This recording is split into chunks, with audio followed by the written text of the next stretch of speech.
Hey everybody, Alex here, and welcome to 4 quarters, 4 games, 4 years, four whatever, part 2.5, something like that. So, as I alluded to in the previous video, I'm actually overdrawn. I went above and beyond on playing Leap Kid games, and I'm actually above what I originally projected. So, this is, I guess you could say, like a bonus video for this.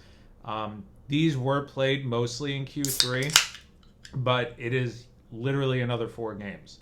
So two of them, truthfully, aren't that long, or really weren't that long. So I kind of lumped them together, and it was kind of by mistake and by happenstance. So I was in the mood after playing all these heavy-duty games, except with the exception of Panzer Dragoons Zwei. I wanted to play a shooter. So I decided to go through my list, and Image Fight was on that list. And as I mentioned originally, I didn't even know about this IRIM shoot 'em up vertical scrolling game until I watched a video from Bithead 1000 years and years and years ago. And basically, it was him just trying to one credit clear it. And he was just screaming the entire time, like from just having an anxiety attack. And I believe he was playing it on the PC Engine. So I actually have the IRIM collection, Volume 1, which has Image Fight 2, X Multiply, and one other game I believe that I can't remember the name of. But with the Image Fight game, it actually gives you the NES version, the Turbo version, and the arcade version. So I decided, because this game is literally like 20 minutes long, let's play every version of it. I will tell you, besides the arcade inherently being built to take money from you, the turbo version is incredibly difficult. There is just so much going on the screen. It's like, if you're familiar with R-Type, where it's a little bit of a puzzle thing in certain levels, where you kind of have to know what's coming up in advance so you know how to maneuver your ship. Otherwise, you're just going to die not from gunfire, not from enemies. You're going to die due to a wall. That happens in Image Fight a lot.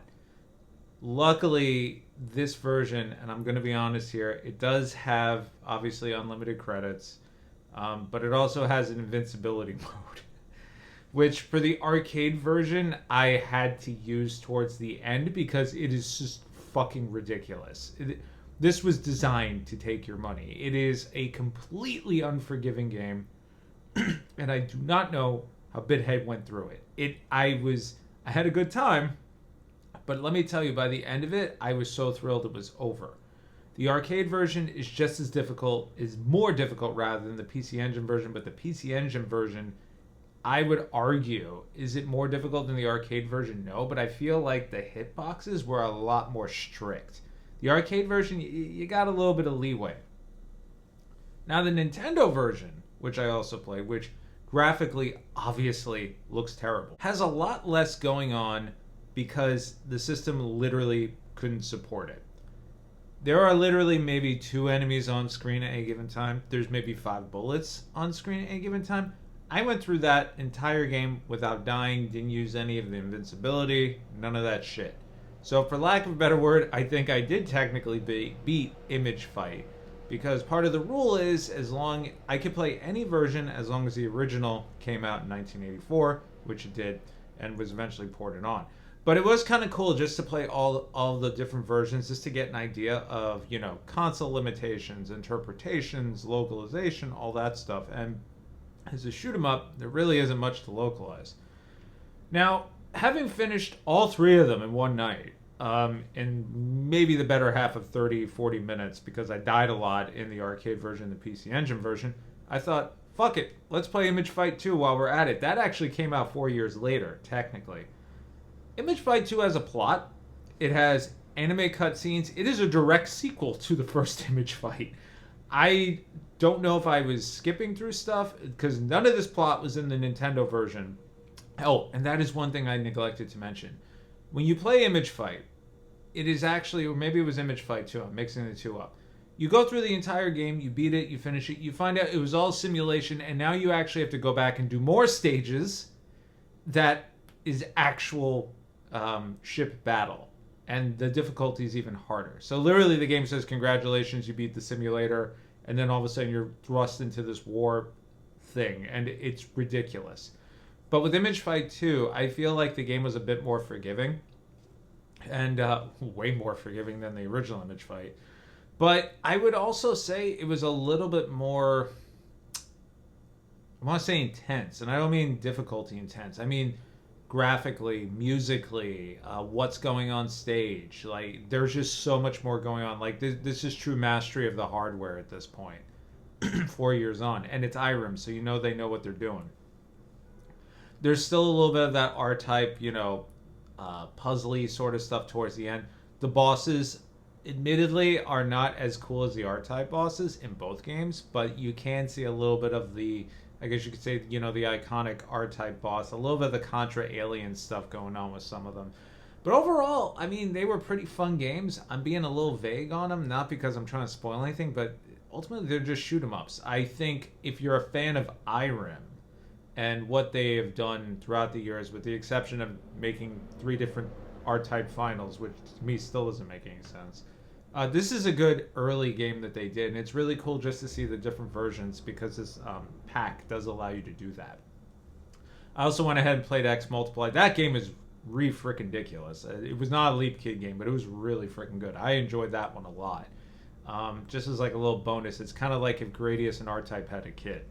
It's really cool, but really easy by comparison. So technically, that was 2 games in one compilation.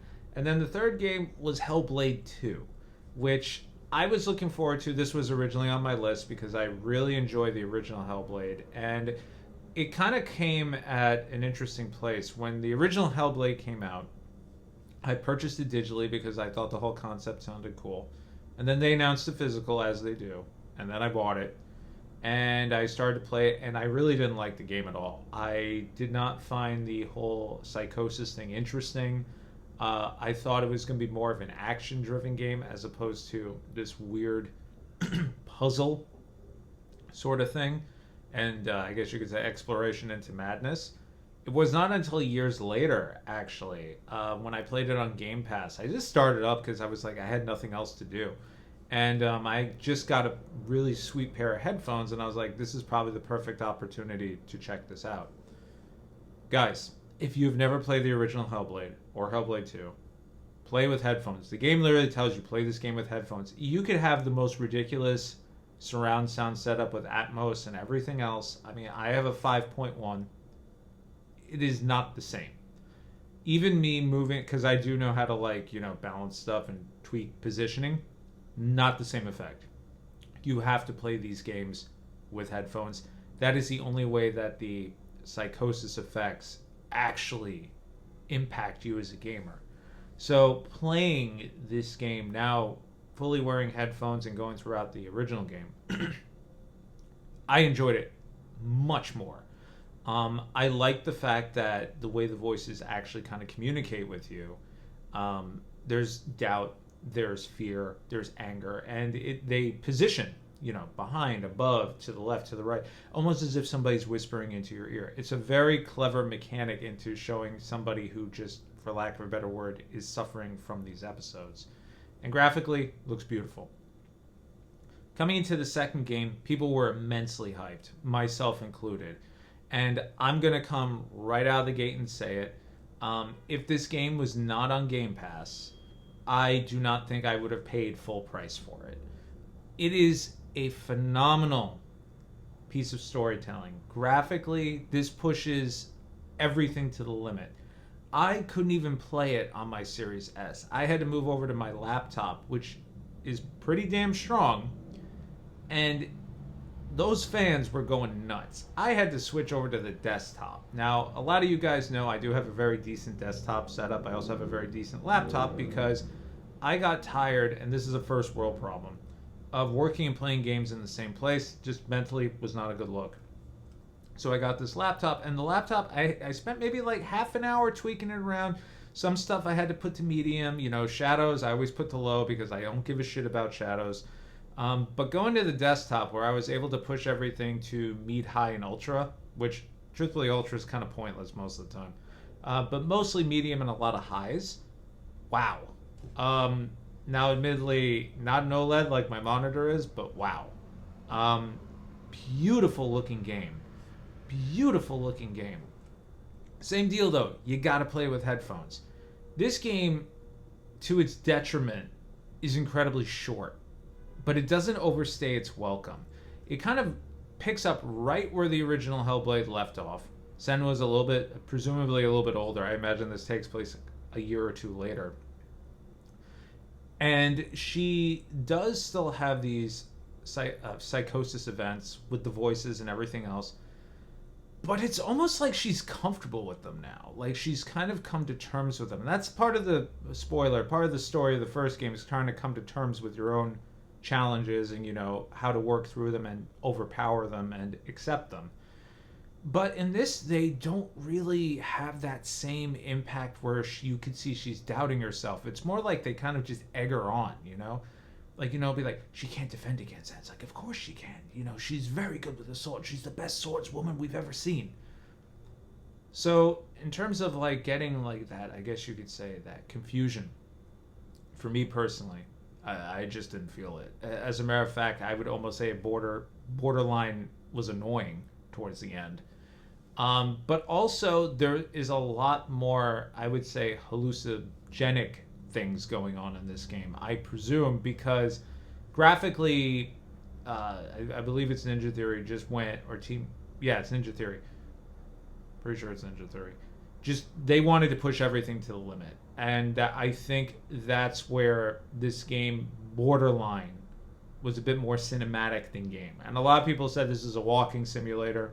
This isn't what I signed up for, etc., etc. The first game was, and I do not use the word walking sim as a derogatory like a lot of people do, because I have played my fair share of walking sims. There's a bunch I like. I've fallen out of love with them because they tend to be a lot of the same. But this game does try to do a lot of stuff differently. They're trying to really set a time and place for this. They now have the technology to push everything to the limit. The whole idea, we have the power of the Series X and all that crap. And it still chugs. My desktop, as powerful as it is, the last boss fight, which I'll put in air quotes, I had to bring everything down to medium. My fans couldn't handle it. I was rocking, I think, I tweaked everything just so I was locked at 60. I don't care about running at 240. I don't fucking notice a difference.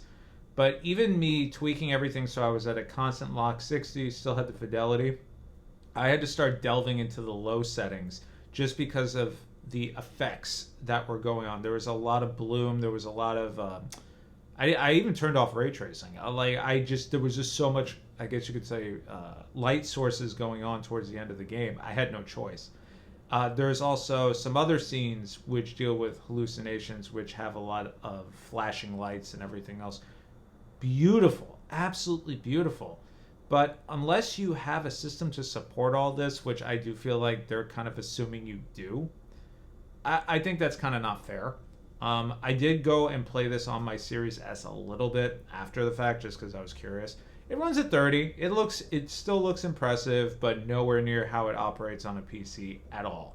But going back to the story, you kind of just follow Senwa on like this whole little quest. She makes friends, real friends in this one, which I understood was trying to show growth as a person, and people come to rely on her.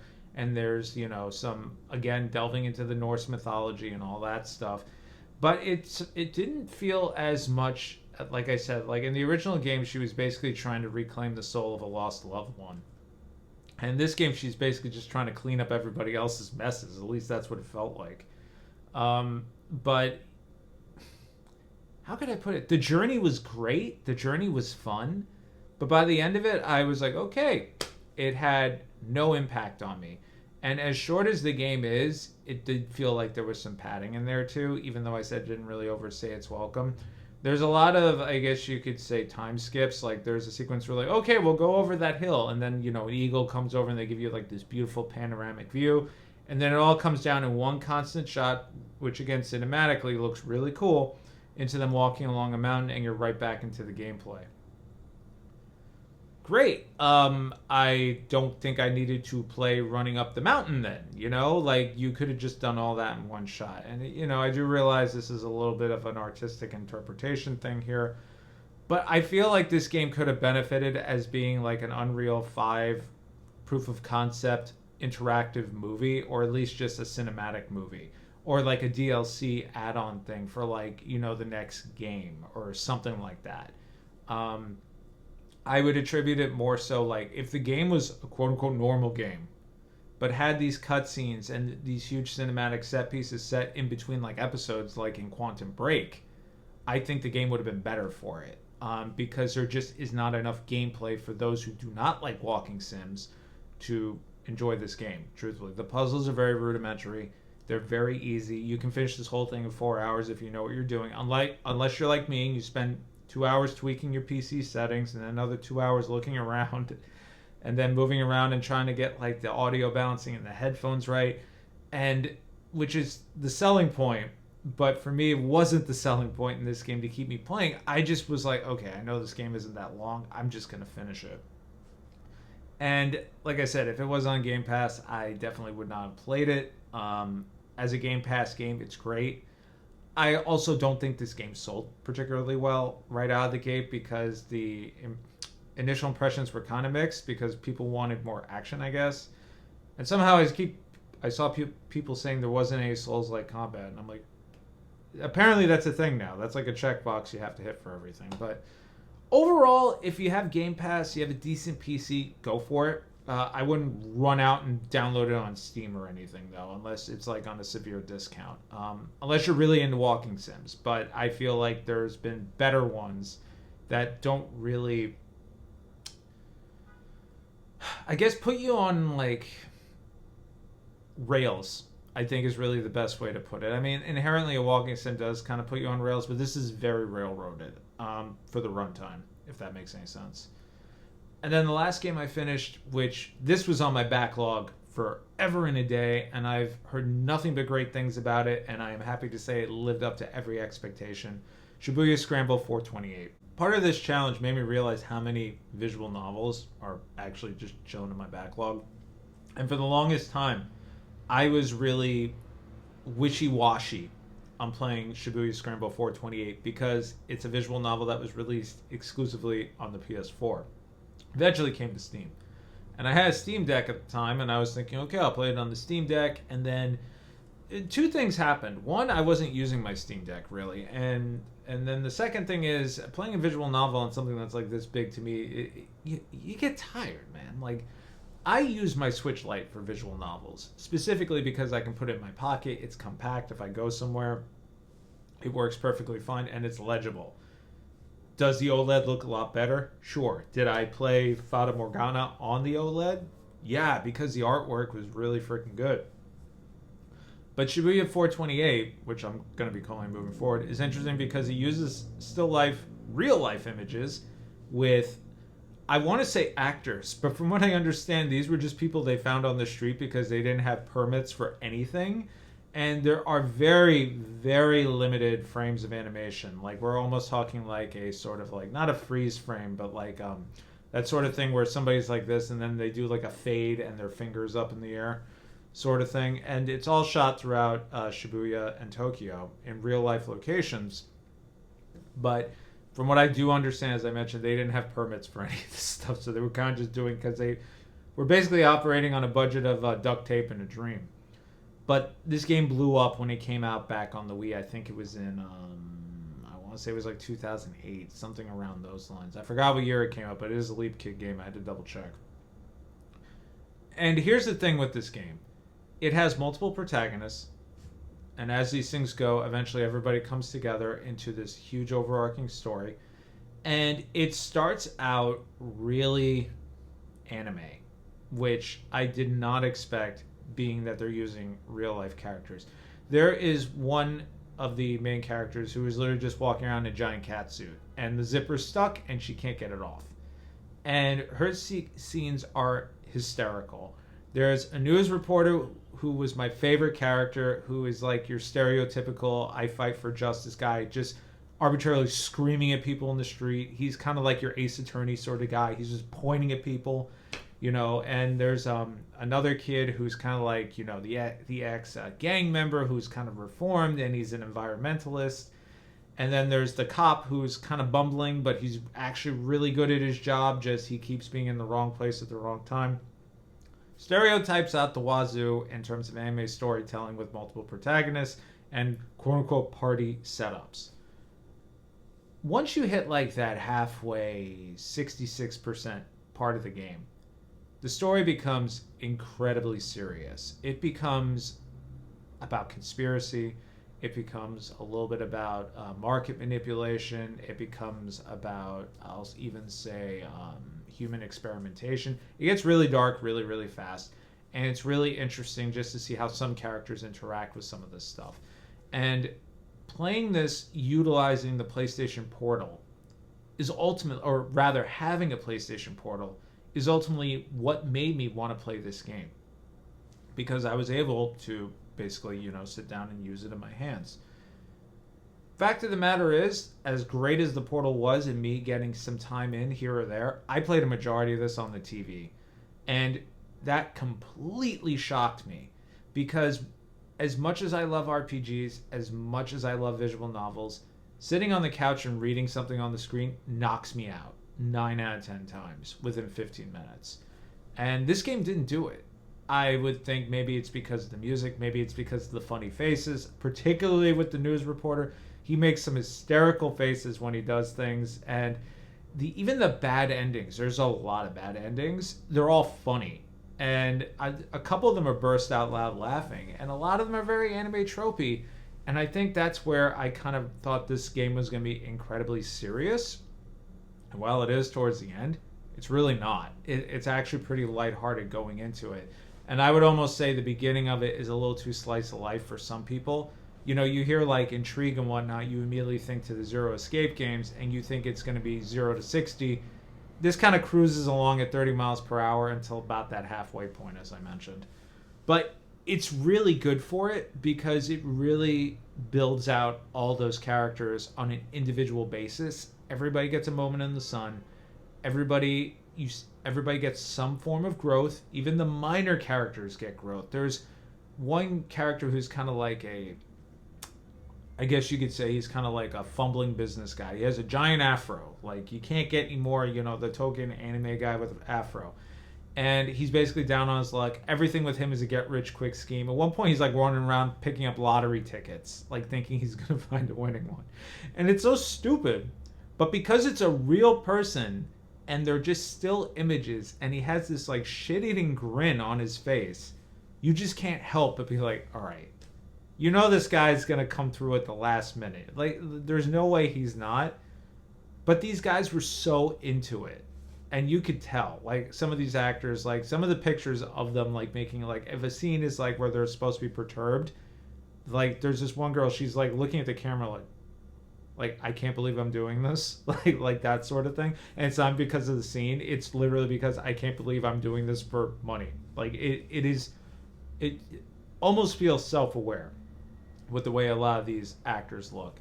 And from what I understand, a lot of them actually went on to do other stuff. And this game, I did not know, actually spawned an anime spin-off and sequel because it was just so immensely popular, and it leaves off on a cliffhanger.